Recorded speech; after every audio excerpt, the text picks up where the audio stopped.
Hello ici, j'espère que vous allez bien. Ça fait plusieurs semaines, voire plusieurs mois que je n'ai rien posté sur YouTube. Et pourtant, vous le savez, YouTube, c'est probablement l'endroit que je préfère. C'est là où je peux être, d'après moi, la plus authentique, la plus moi.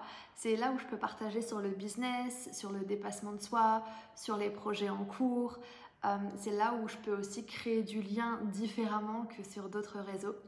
Et même au niveau du montage, parfois ça me challenge un petit peu.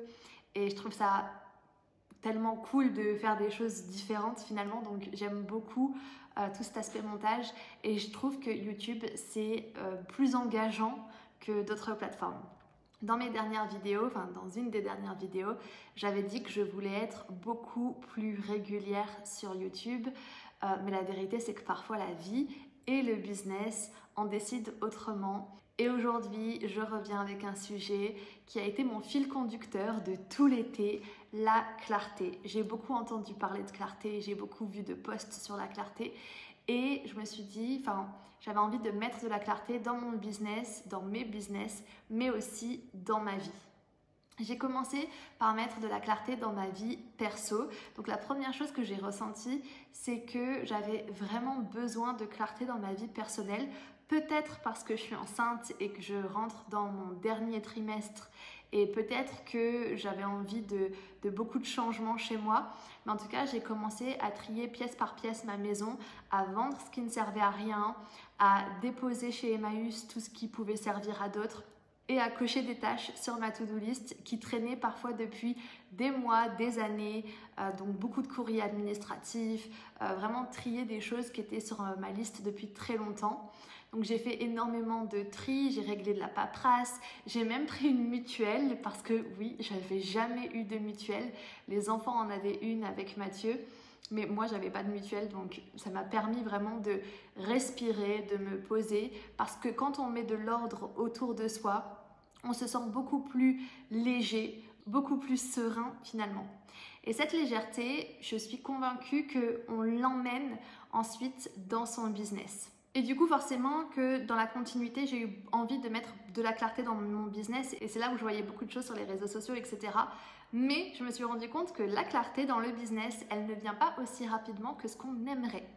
En début d'année, je vous avais partagé ma volonté de réduire, de faire moins, de me concentrer sur peu de projets. Mais la réalité, c'est que quand tu as plusieurs entreprises, avec des engagements, avec des clients, avec des créances, avec des partenaires, tu ne peux pas juste appuyer sur pause ou tu ne peux pas juste arrêter du jour au lendemain comme tu le voudrais ou comme tu l'imaginais.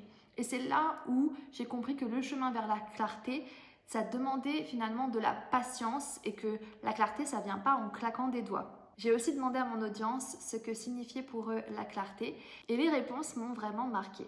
Anne-Laure m'a dit, pour moi la clarté, c'est savoir où je vais et ce que je dois mettre en place dans mon business. Mais je sais que je ne fais pas du tout preuve de clarté dans mes business. Et je trouve ça hyper intéressant parce que ça montre que parfois on sait très bien ce qu'on devrait faire, on sait très bien ce qu'on doit faire, mais ça ne veut pas dire qu'on y arrive. Ça ne veut pas dire qu'on arrive à le mettre en place. Jessie, elle m'a dit, pour moi la clarté, c'est avoir des objectifs clairs, une stratégie pour les atteindre et un plan d'action qui correspond à mon emploi du temps, mais ce n'est pas toujours simple. Et c'est vrai, la clarté, ce n'est pas juste avoir une vision, c'est aussi réussir à la rendre compatible avec sa réalité, son énergie, son temps. Et ce qui est fascinant, c'est que personne ne m'a répondu que la clarté, c'était d'avoir un seul projet ou une seule direction. La clarté, ce n'est pas réduire sa vie à une seule chose. Ce n'est pas s'obliger à mettre son focus sur une seule chose. C'est plutôt savoir où on en est, savoir où on va et avancer avec le plus de cohérence possible. On va rapidement faire un état des lieux des 4 entreprises parce que je sais que quand je fais un point sur mes 4 entreprises, c'est ce qui vous plaît. Aujourd'hui, j'ai encore 4 entreprises à porter et chacun a son propre chemin. La première, c'est la holding. À la base, elle servait juste de gestion financière entre les différentes structures. Mais aujourd'hui, vous le savez, depuis 1 an et demi, j'ai eu un contrôle fiscal et je suis toujours en contrôle fiscal pour cette entreprise. Donc plutôt que de la laisser inactive ou dormante, je réfléchis activement à lui donner un vrai rôle, un vrai business, un vrai projet dans le but de justement financer le contrôle fiscal sans impacter les autres business. Ensuite, il y a la SCI. Actuellement, je n'ai pas d'obligation sur la SCI. On est dans l'attente de la vente des différents biens immobiliers. Et une fois que ça sera vendu, la fermeture se fera dans la continuité. La troisième entreprise, c'est le Networker. Et honnêtement, on pensait tout clôturer en janvier. Mais l'administration nous a amené à revoir nos plans. Et on a donc décidé d'arrêter les formations nichées pour se concentrer sur une seule formation. Une formation qui me tenait à cœur, construite avec un collectif d'entrepreneurs autour de la création d'entreprises, le développement d'entreprises et l'entrepreneuriat en général. Et ça, c'est un projet qui est hyper stimulant, hyper intéressant parce qu'il m'a permis de construire de belles collaborations. Ça m'a permis également de sortir de ce que j'avais construit pendant 8 ans et de me confronter à une nouvelle audience. Bizfluence, c'est vraiment une formation avec un collectif d'entrepreneurs et c'est plein de formations finalement pour développer son business. Donc ça peut être de la création d'entreprise, ça peut être faire un site internet, ça peut être créer un centre de formation, etc. Et puis ma quatrième entreprise, c'est Networker Edition et c'est forcément mon coup de cœur. C'est là où je rêve un jour de pouvoir mettre tout mon focus. On a des projets incroyables qui arrivent pour cette fin d'année. Et c'est vraiment ce qui m'anime profondément. On prépare également 2026, notamment avec Cécile Garcia. Et on réfléchit à comment intégrer des projets plus personnels dans la maison d'édition et aussi comment rendre la maison d'édition internationale. Donc on est en train de travailler sur plusieurs choses qui me stimulent et qui me font énormément plaisir. Dans tout ce cheminement de la clarté et de ce dont j'avais besoin cet été et de ce que j'avais envie de faire pour retrouver de la clarté, je me suis rendu compte que j'avais un petit problème, c'était le fait d'être multicasquette. Quand on gère 4 entreprises quasiment seule, je ne suis pas tout à fait seule parce que j'ai Tabata, il y a Prisca, il y a de temps en temps Inès, c'est pas simple parce que la vraie difficulté c'est de ne pas toujours savoir quelle direction prendre. Chaque structure a ses propres besoins, ses propres enjeux et moi je dois choisir où mettre mon énergie, où mettre mon focus sans toujours avoir la réponse claire tout de suite. Donc tu dois prendre des priorités et c'est pas forcément ce que tu avais prévu dans ta journée, c'est pas forcément ce que tu avais envisagé et ça complique un petit peu la chose quand tu es multicasquette. Je pense que ça, tout le monde s'en est rendu compte que j'étais multicasquette. J'ai toujours plein d'idées à la seconde, un nouveau projet, une nouvelle offre, un nouveau concept. C'est excitant, ça donne de l'énergie, mais ça peut aussi être frustrant parce que je me rends compte que je ne peux pas tout faire. Il faut apprendre à canaliser, à prioriser et parfois à mettre de côté des projets qui nous tiennent à cœur.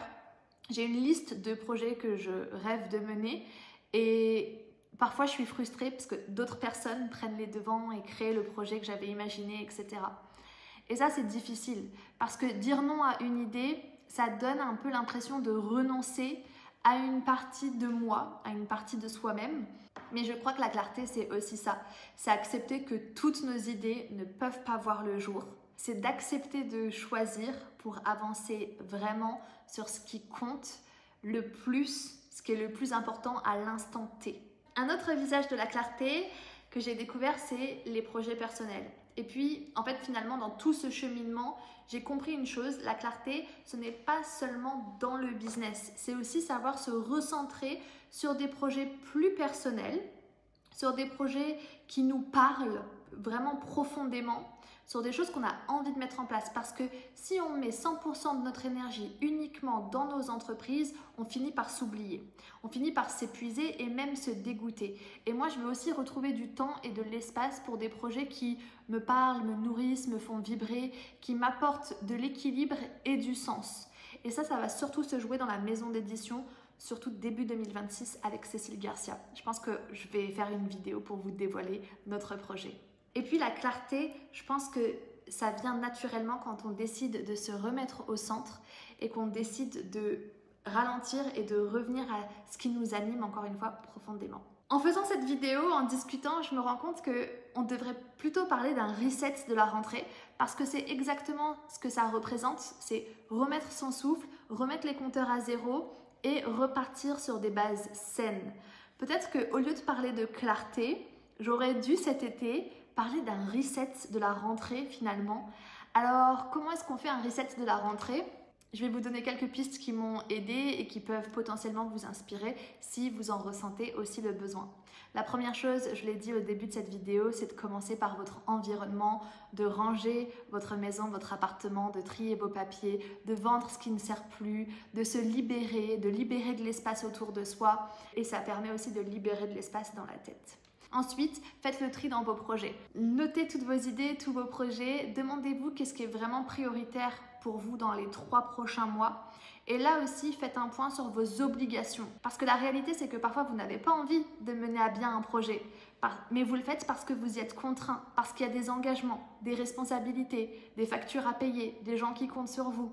Et ça aussi, ça fait partie de la clarté finalement et je m'en suis rendu compte cet été. La capacité de distinguer ce qu'on choisit par envie et ce qu'on assume par devoir. Pour autant, on est obligé de le faire et on est obligé de mener le projet à bien. Le 3e point, c'est d'avoir un plan simple. Pas besoin d'avoir une stratégie ultra compliquée, un objectif clair, les étapes et du temps bloqué dans votre agenda. Parce que comme le disait Jessie, la clarté, c'est aussi respecter son emploi. Et puis le dernier point, c'est de rajouter un engagement personnel. Lire plus, marcher chaque jour, commencer un loisir pour la rentrée, quelque chose que vous repoussez depuis longtemps, booker un voyage, ça ramène de l'équilibre. Et souvenez-vous, un reset, ce n'est pas changer toute sa vie du jour au lendemain, c'est juste remettre un peu d'ordre, choisir une direction personnelle et avancer plus léger. Mais comme je le disais tout à l'heure dans la vidéo, tu peux avoir plusieurs directions. Finalement, ce que je retiens de tout ça, c'est que la clarté, c'est pas un bouton sur lequel on appuie, c'est un chemin, ça prend du temps, ça demande de revoir les bases, de faire du tri, d'avancer petit à petit et surtout, ça demande d'accepter que parfois les décisions ne peuvent pas être prises tout de suite. Et finalement, c'est pas grave parce que la clarté, elle arrive par étapes et je sais qu'elle finira par arriver. En tout cas, je sais que la clarté que je recherche et ce que j'envisage pour moi dans les 2, 3, 5 prochaines années finira par arriver. Donc si toi aussi, tu ressens le besoin de clarté dans ta vie, dans ton business ou dans tes business, commence petit, un tiroir, une tâche, une décision et laisse le temps au temps. En tout cas, c'est ce que cet été m'a appris et je suis vraiment heureuse de pouvoir revenir ici et de partager avec vous mes aventures et de pouvoir discuter avec vous de tous les aspects de l'entrepreneuriat. Et pour finir, dis-moi en commentaire, aujourd'hui, c'est dans quel domaine que tu ressens le plus besoin de clarté? Est-ce que c'est dans ta vie perso? Est-ce que c'est dans ton business? Les deux? Mettez-moi un commentaire, j'ai hâte de vous lire. Je vous dis à très vite. Ciao, ciao.